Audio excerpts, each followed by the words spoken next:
All right, what is going on, everybody? Welcome back to another day of SaberSim's DFS office hours. It is Tuesday, October 31st of 2023. It is Halloween.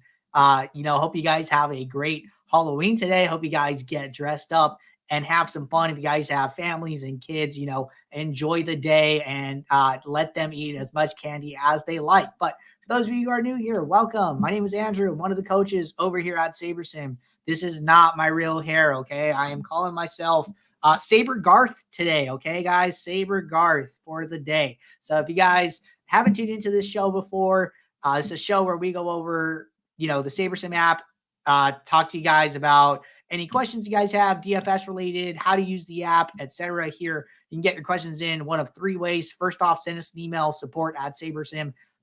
Second way, post it live in the YouTube chat. Third way, post it in the office hours channel in our Discord server. If you're not in our Discord, want to get access to that channel, there's a link in the description of this video. You get access to our similar channels, individual sport channels. You can ask sport specific questions. You can get feedback from other members of the community, other members of the SaberSim team here. So a bunch of good reasons to be in the Discord. But with that said, going to get the app pulled up here. And as always, want to remind you guys, if you guys are not signed up for our weekly max challenge, get signed up. The link to this page is in the description of this video. You get access to weekly prizes, season-long prizes. All you need to do, use the SaberSim logo as your avatar on DraftKings. Fill out our short form so we can send you guys gear. And then max enter one of the 150 max mini max contests on the DraftKings Sunday main slate. But with that said, going to get SaberSim pulled up here. It looks like we have a 3-game NBA slate today.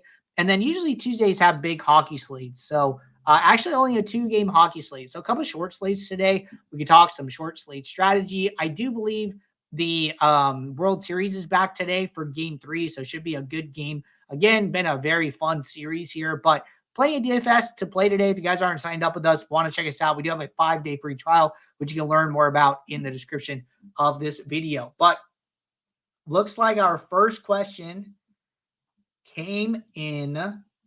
Looks like there was some back and forth with Owl PhD. I'm going to skip that one.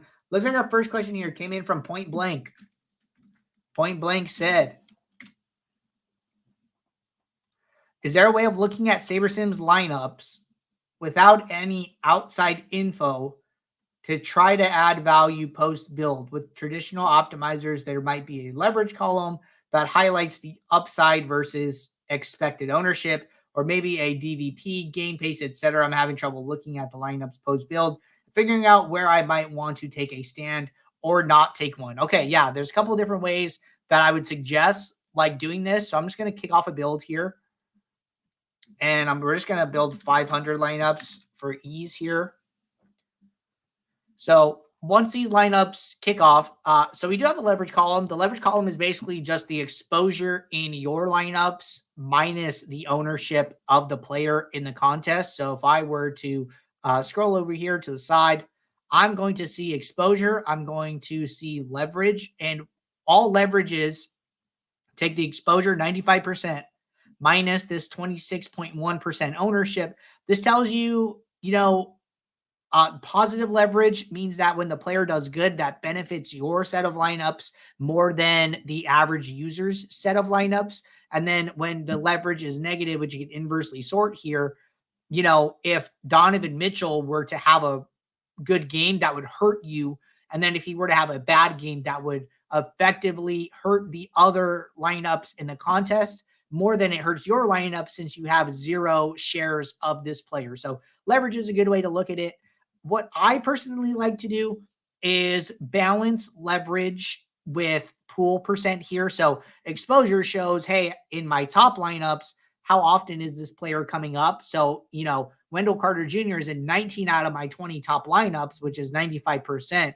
But when I look at my pool, he's in 50%. So out of my 500 lineups, he's showing up in about half of them here, right? So that tells me that, hey, Wendell Carter Jr. probably is still a really good play, because even in a 500 lineup sample, he's still showing up in the entire pool about twice as much as his ownership here. So I personally like to weight the positive leverages that I'm seeing with the pool percentages compared to the ownership. So basically there's like leverage, and then I'm thinking about pool leverage, which is the pool percent minus the ownership here. And then I am weighing those factors, trying to decide how much of a player I want to expose myself to. And then you can do it the reverse, right? Like, hey, I have my highest negative leverage is Donovan Mitchell.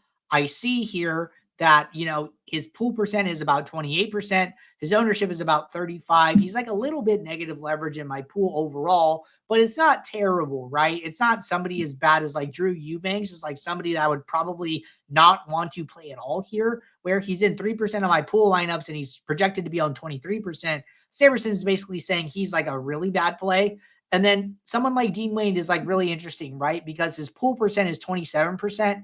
His ownership is 21. So in our entire pool of lineups, we actually kind of like him compared to his ownership, but he's just not showing up in any of the top lineups here. So this is kind of the exercise that I would go through when trying to decide, some of the stands that you're taking, some of the risk here, and make those decisions on a player by player basis. So that's what I like to do here. I think that is a solid thing that you can check out and try and add some value that way. So check that out here. And then just really quickly here, I do want to do this. So next question from JB Jafarian. Question says, is it safer to use straight ROI as a sorting method for NBA versus MLB due to less variance? Seems like it gives me much more palatable lineups than in MLB. Yeah, I think this is an interesting question, right? MLB is like so high variance, and then when you're sorting by ROI, like you're just going to get these super high leverage stacks. I think it really comes down to like the correlation aspect of MLB. Like, hey, when this player does good, his teammate does good, and then his other teammate does good, and then you get this compound stacking. In NBA, a lot less positive correlation here. So maybe you're seeing some lineups that aren't so high leveraged here. But what I would say is that, sort by these different metrics, sort by risk-adjusted ROI, sort by ROI, and then just see if the lineups pass the eye test for you. Like you said, oh, these lineups seem a lot more palatable. Like, hey, if they are more palatable to you, then feel comfortable playing them. Like, use the different sorting metrics to find sets of lineups and exposure percentages that really make sense to you as on a risk tolerance level, and then play those sets of lineups, right? So we have so many different sorting methods. I think that it's still okay to use Saber scores. I think it's still okay to build custom metrics and manage your variance that way. Maybe you build a custom metric with ROI and some other metrics, and then you group those together. So I would do all those things and just find a set of lineups that make sense to you and that you feel comfortable playing on any given night. Next question. Does Contest Flashback work with OwnersBox? So it does not. So right now it only works with DraftKings here. OwnersBox is similar to FanDuel in the sense that they do not have a CSV that you can download after a slate or during a slate. They're not making that contest information available. So it is through that, contest CSV that we are able to get the information and then adapt it into the app. So that information not currently available, so only available on DraftKings at the moment. All right, question from the piano teacher. Question says, just letting this load. Question says, for NBA, I know it suggests we keep the correlation slider low for builds. I get that since NBA is the least correlated sport. However, the correlations between players in SaberSim are mostly negative except for some positive correlated players on the opposite team. So shouldn't that be a good thing to boost overall? What's the downside of more correlation based on the SaberSim numbers in NBA? Thanks. Okay, I think this is a really good question. So let's just take an example, right? If we go to our player list here, just look at the highest projected player on the slate, Kevin Durant, at the moment here.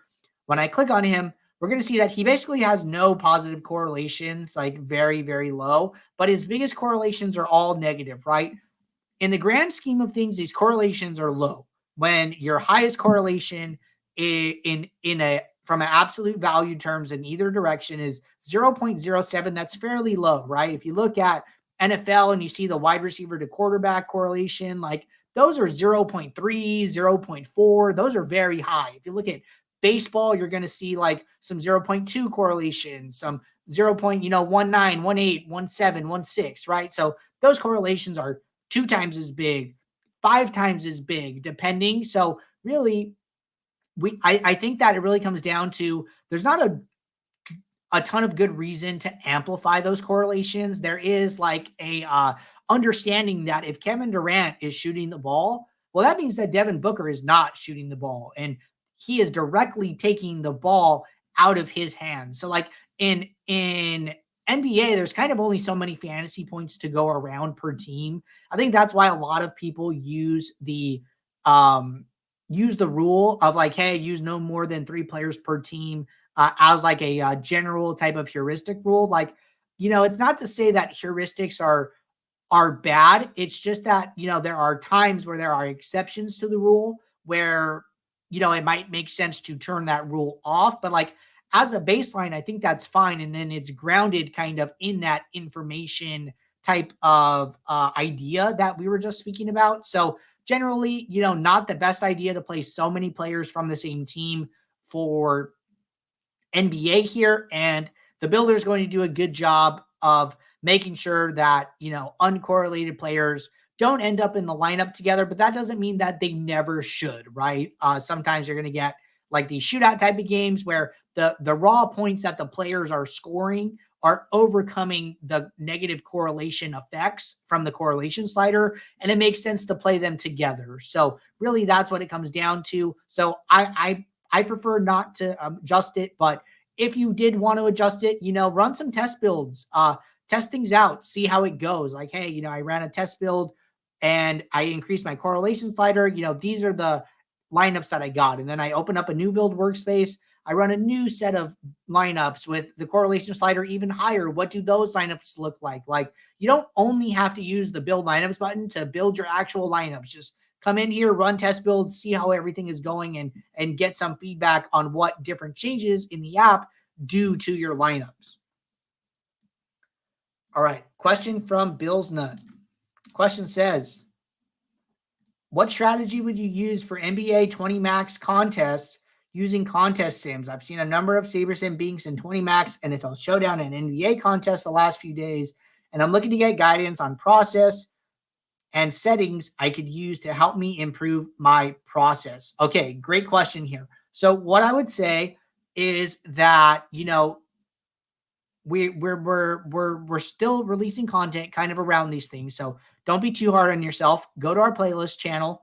You're going to see a couple of videos to get you started here. So the first one is Jordan's first look video. The second one is talking about all things live projections, live sims. The third one is the contest review show that Max and I did over the weekend here. Make sure to check this video out. This video just came out helping you to build a strong contest review process for the NBA season here. So those are always a good place to start. I would say that, my 20 max strategy, like when I think of NBA strategy, I don't think of different strategy for 20 max, different strategy for 150 max, different strategy for single entry. Like I kind of group it all together, right? Trying to do some of similar things here, but then ultimately let SaberSim decide what is best. So what I like to do here is I'm more of a research person. We're going to be releasing a video kind of around NBA research pretty soon coming up here. But if you wanted to go back to last season here, how to beat NBA DFS in 2022, this video here, upgrade your NBA DFS process with this NBA research strategy here. This was a video with me and Jordan talking about research tools that I use and think about when playing NBA DFS. So that's a great video. Just because it's from last season does not mean that it still doesn't hold any value in today, in 2023 NBA here. So really, the tools have only gotten better since last season with the live ownership, with the live projections. So take advantage of those things. Just remember that in backtesting that we did last year, we learned that a long-term winning DFS player still only has 6 to 8 profitable days in a month. And we're talking like any profit, not binking. So it really only takes a couple of wins in a season to pay for all of your losses and make you a winning player on top of that here. So be on the lookout for our How to Beat NBA 2023 video. Should be dropping this week, and then watch some of those older videos, and that should give you a great place to get started. All right. Into Binkit said, can you talk about what contests to enter with $150 for the round 1 PGA Tour showdown slate? Yeah, so this is really going to like fall back to our profit plan here. So like what I would do is do a refresher, right, on the DFS profit plan on our homepage here. So start winning more with our DFS profit plan. You could watch Jordan apply the profit plan to the DraftKings lobby for NFL in this video here, the 7 keys to double your NFL DFS ROI in 2023. It's a refresher on the profit plan. It's how he applies it in the DraftKings lobby. And still, you know, focus on those contests under $3. Once you have to go above $3, if there are contests where the prize pool is less than $25,000 and still below $5, play those contests and then go from there, right? But make sure to use that like 60-40, 75-25 principle of playing 75% of your action in those 20 max, 150 max contests, playing 25 to 40% of your action in those single entries and 3 maxes to try and smooth out the swings of variance while still allowing you to grow your bankroll. I think that, you know, sport by sport, the profit plan still holds true and is a solid method for trying to grow your bankroll in DFS. All right. GA33 asked a question here, and I did answer it, but I do want to cover this for everybody here.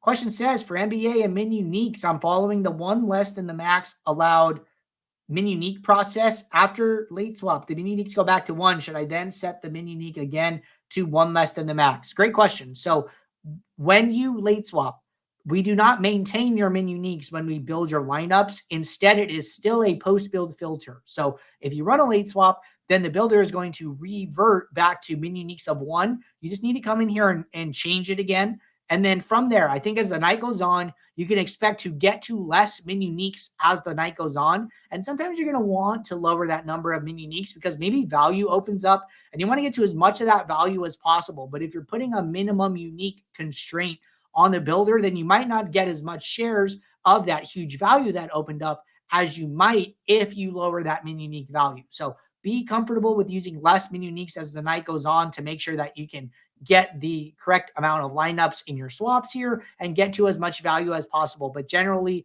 I would try and maintain my min unique value, but be okay lowering it if needed. All right.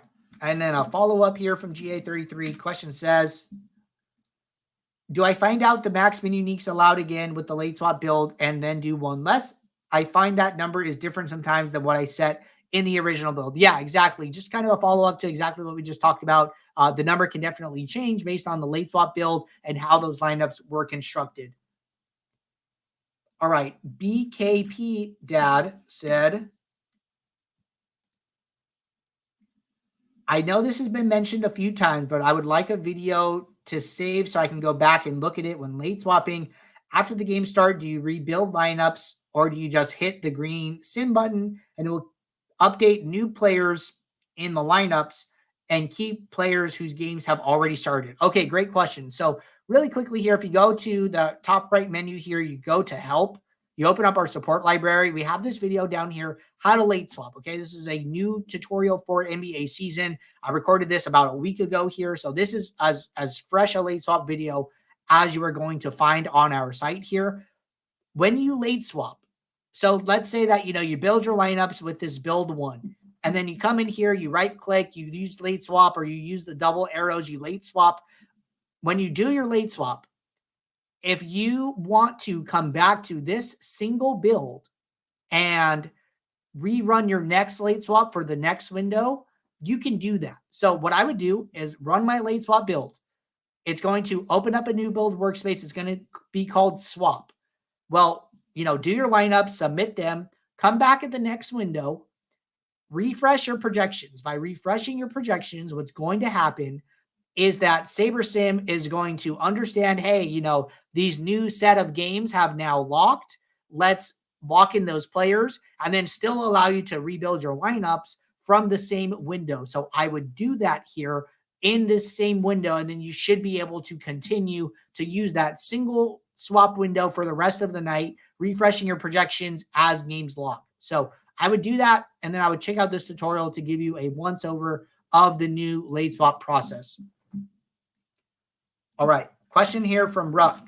Question says, can you walk us through your NBA late swap process? Curious on how you handle the contest sims when late swapping. Great question. So I would use the single build window, and what I would do is when I set up my contest sim, I would just make sure that I'm using the use live sims if available, use live field lineups if available. So these are toggled on by default, which I think is the correct thing. So really what I'm doing is, oh, okay, this game locks. Let me come in. Let me refresh projections. I'm usually waiting as close to the next game start as I can. So you kind of have to go through the process, understand, hey, it usually takes me about 5 minutes to do this. So then I would start that process 10 minutes before, just to have that buffer. But really what I'm trying to do is wait as long as I can so I can have as much information about the games that are already being played as possible, right?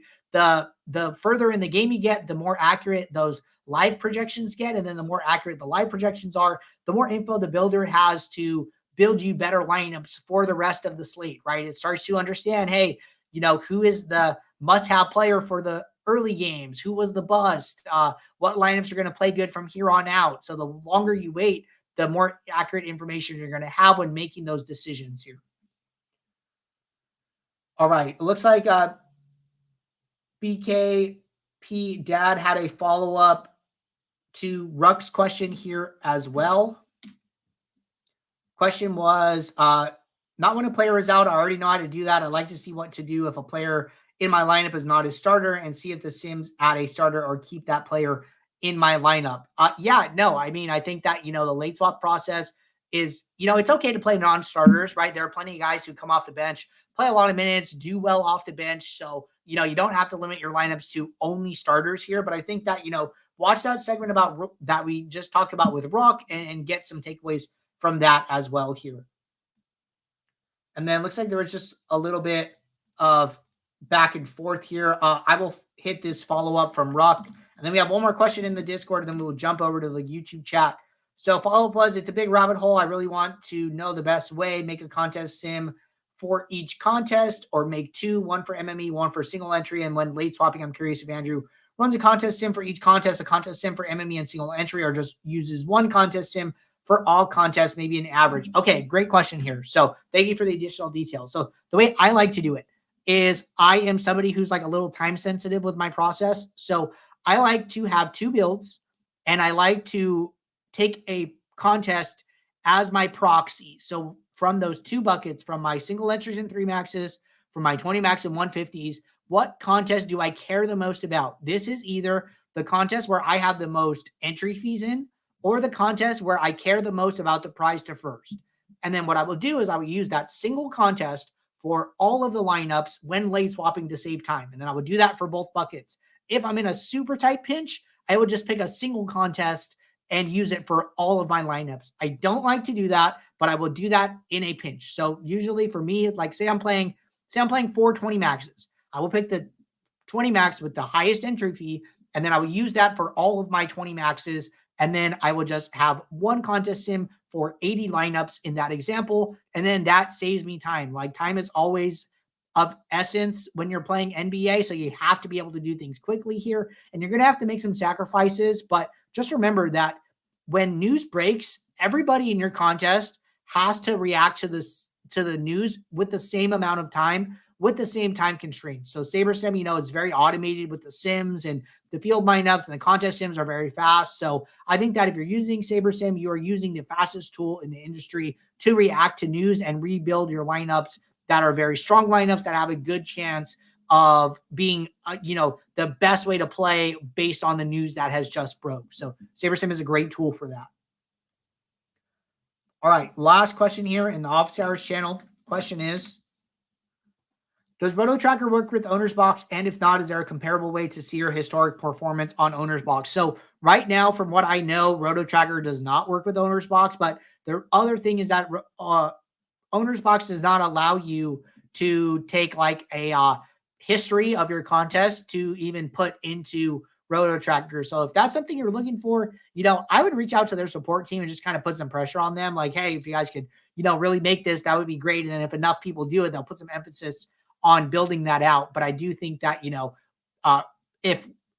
if you got that from OwnersBox, right, then you can start hitting up Roto Tracker, be like, hey, I want to add my OwnersBox CSV to my Roto Tracker. Can you guys, start supporting it? And then, you kind of push them to get the ball rolling in those departments. But great questions. We're jumping over to the YouTube chat here. Question from Drew. I'm really loving SaberSim Ultimate as a big NBA fan. I'd be super stoked if you could add ball usage, fantasy points per dollar, and DVP. Thanks a bunch. Okay, so I'm happy to take these things back to the team as a feature request here. So DVP, usage, and fantasy. So we do have a fantasy points per dollar. So that's going to be our value column here. Basically what value is, it is projection divided by salary times 1,000 here. And then that is how you get this value column. So it's my projection divided by salary times 1,000. So if you want to see the best point per dollar plays, the best fantasy point per dollar plays on a slate, just come in here and sort by value and you will be able to get that. But I will definitely take the other recommendations back to the team here. All right, Kyle said, would there be a way to use the new SaberSim live projections for something like second half showdown? Feel like they would be a great resource to use, but not sure the best way. So this is something that we've talked about internally here. Definitely something that our live sims would be great for in the future here. Just not something that we've built out yet. So, more details to come on that in the future here. All right, scrolling down here. Question from Chuck said, how does SaberSim determine a lineup is blocked from first place? Great question. So we basically determine like, hey, if you have 270 points and another user has 280 points and you both have one player remaining, we basically will say that, how much salary is remaining. And then, if we expect that lineup to have a certain player, then we would say your lineup is blocked. So let's say that, you guys both have, one player remaining, you're down by 10 points and you have 7,000 salary and the highest projected player is Yusuf Nurkic. Well, hey, if you're going to play Nurkic, well then, hey, you're probably going to be blocked. Maybe we will switch to Zach Collins or something like that. And then, use Zach Collins in your lineup to give you a chance to have a higher win rate. But that's my understanding of how it works. All right. Car Park said, hey, thanks for doing this. And sorry if this has been answered already. When the projections have been updated on SaberSim, do I have to rebuild lineups? Great question here. So typically what I would do if you're playing NBA is wait till the lineups are confirmed for the game that starts at lock to run your final set of lineups. A great resource for you guys here is Basketball Monster News dashboard here. So if you go here, you can see any pending news, right? So for this first game, hey, Karis LeVert, questionable. Donovan Mitchell, questionable. If there were no questionables, then I would be a little more comfortable running my lineups ahead of time and then just checking to make sure that nothing changed with the expected starters here.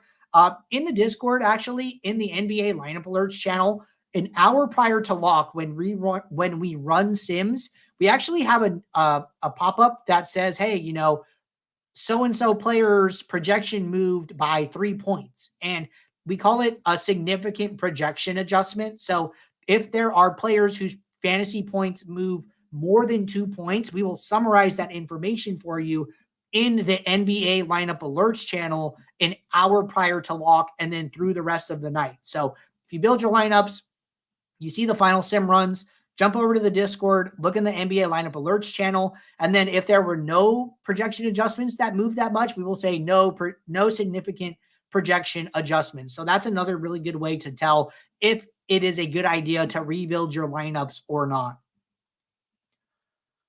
All right, scrolling down here. Next question from Jay said, seems like there are other contest sims coming to market. Do you foresee our edge decreasing as these other products come online? I mean, the market will get more saturated with these products over time for sure. I don't know if anybody's going to be doing the live stuff like we're doing. I haven't, seen any other product related to that here. And I think that, we are ahead of the game in that department. So we're always trying to innovate, always trying to stay ahead of the game and bring you guys the best products for using SaberSim. Noah said, I can never get the right closers, 4K players for my MLB Showdown lineups. Any advice? Mix and match. I would just say, make sure that you're getting enough lineups down, right? Another great thing with the DFS profit plan is that you get to play a lot of lineups. You get to spread it out. You get to play some 20 max, 150 max. You can play some single entry 3 max, right? You're going to be playing, hundreds of lineups a day if you're playing, some of these contests here, right? So following the profit plan, getting a lot of lineups down is just going to give you more shots on goal, and then while staying within your bankroll parameters. Next question, what's the rule to take positions out of the utility spot? Great question. So we have a great tutorial on that in our frequently asked questions. You go to view more, pull up our support library, just type in flex here, and then it says how to control what players and positions are used in your flex here. This is a great tutorial, but basically it just covers, if you go to utility, you right click on position. You can say, hey, maybe I don't want any centers in the utility. I could come into my centers. I can uncheck them all. I recheck all my players. And then now the centers are withdrawn from the utility spot. And then there is another way to do it with rules where I think it's like, okay, there's one center. So then I would set a rule here to say use no more than one center per lineup here, right? Use no more than one. And then I would say center. And then this will make sure that a second center does not go into my utility spot. So all of that is summed up in that video that I just mentioned right here. So go over to our help docs and then find that video for you here. Actually, I'll just paste it in the chat to make it easily accessible if you want to check that out. Noah said, trying to figure out a good mix of balanced builds and expensive players, which means I need to add low price pitchers. Yeah, there's a lot of different ways to build a good lineup here. I think that if you guys didn't know, our Week 8 NFL review show went live earlier this morning with Max and I. So check this video out maybe later today, maybe after this show, talking all things Week 8 NFL DFS. One interesting takeaway from that video was that there were some high sim ROI lineups. Some of them had a lot of ownership. Some of them had a little bit of ownership. And really, we just made the point that, there are a lot of paths to victory. There's no one correct lineup profile. There are different lineup profiles, and they can still do well from a sim ROI basis here. So check those out and get some ideas, but no right way to build a lineup. There are multiple ways to build winning lineups.